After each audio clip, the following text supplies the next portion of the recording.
Hi folks, I'm Mark with Artisan Restoration, but you already know that if you've been following me. But we're on the last day of our Kalamazoo cabin build, and I'm up in the loft here, and we're going to show you what we've got done and what we have left to do. This window is not exactly to code, it's a little too close to the floor. But there's a lot of things about this probably that aren't actually the code. We we cut some of the rafters a little too short, so we ended up putting these one by on each side of the ridge so that they would work. And anyhow, all these rafters, I think I said this in another video, all the rafters were cut from the 3x14s like we use for the ridge. And we're putting in the windows now, and I don't know if you can see it, but if you look carefully at the glass, you can see it's the old wavy style glass in most of the windows, and we ended up breaking a few of them. So we didn't weren't able to find that anymore. But anyway, all these windows came about courtesy of Schmidt Awning and Siding over in Mankato, who's got an employee that recognizes the value of these old things and has been saving them. And we went over there and picked through the pile and got 7 windows, which worked out just about perfect. We put the 2 shortest ones here in this wall. These guys over here are a little bit wider. They fit perfect, and these over here are the tallest ones. So we've got the 7th window is this size here, and that's size C, and that one's upstairs. So we got all the hardware except on one window. I think we're missing one half of the latch. I'm not sure which one it is, but anyhow, yeah, all these were made using and the trim was made using this old flooring that came out of my grandparents' log cabin.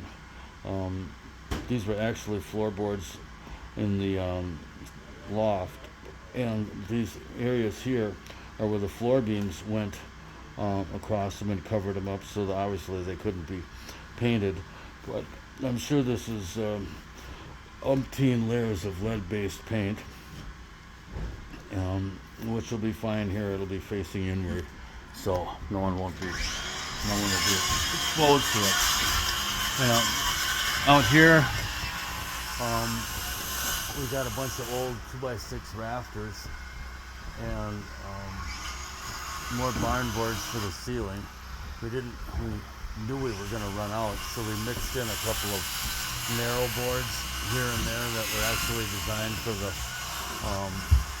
deck flooring, and it worked out just about perfect.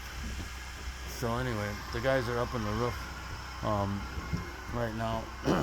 We put synthetic felt on half of it, but we've got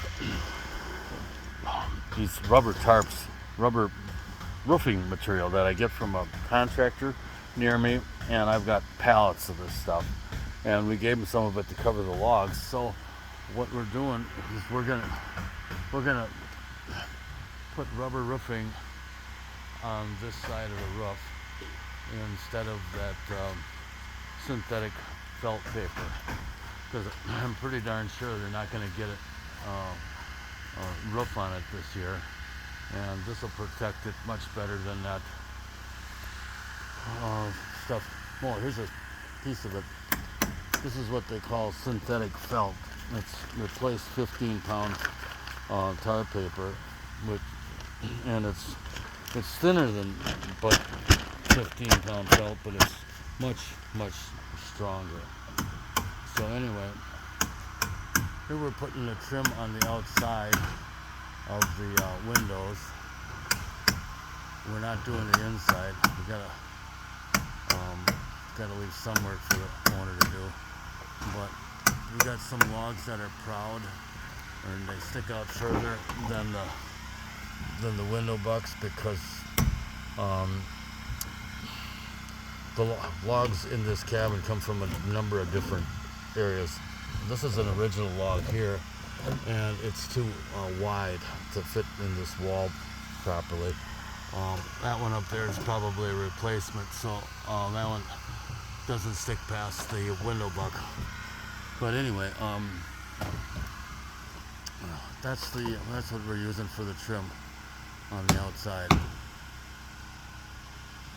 And up there, that one window sticks out a little further so that they can put some barn board siding on it, and then the trim will go over the top of that. Anyhow, I think that's about it, other than the final video with all the cleanup later this afternoon probably. Thanks for watching, folks.